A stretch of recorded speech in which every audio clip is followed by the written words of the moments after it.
ช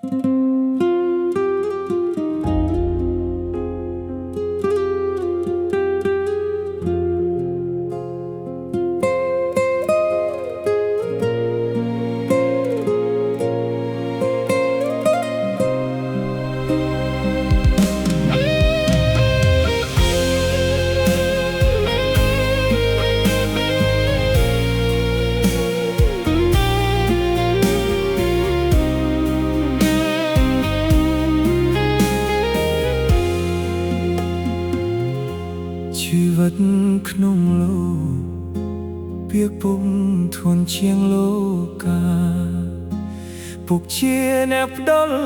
សង្ខារគ្មានអ្នកណាដូចពុកខ្ញុំឡើយពុកគឺជាព្រះជូនកូនហើយឆ្លងរាល់ត្រើយទោះបីនឿយហត់ក៏ដោយពុកនៅឆ្លើយញញឹមជានិច្ចពុកជាអ្នកក្រត្រដោរស់ចេញចាំកូនជីវិតរស័តដូចក្បូនកាយស្រពោនញើសស្រោចកាយាក្រមគំដៅថ្ងៃកំឡុងផ្ទួយយកដុល្លារកត់គុំប្រកាំងសិក្សាក្រែងវាសនាកូនផុតលំបាកទឹកភ្នែកពុកហូរក្រោយក្នុងកូនរាប់លានដំណក់ពុកឈឺពុកហត់ពុកសោកតែទ្រាំរស់ដើម្បីកូនថ្លៃពុកមានជីវិតតែដូចទាស្គរផែនដី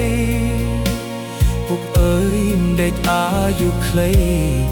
ដេកមិនស្ទៃលឺកូនហៅទេ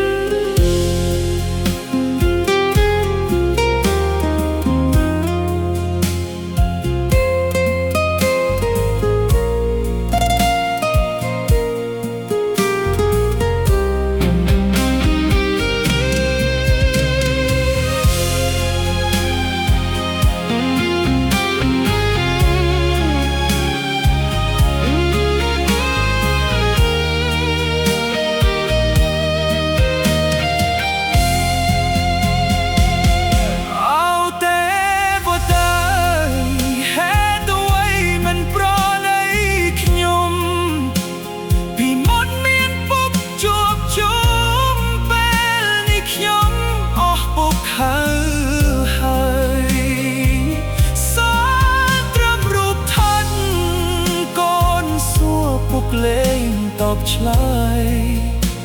ជីវិតកូនរស់បាត់ត្រើយអ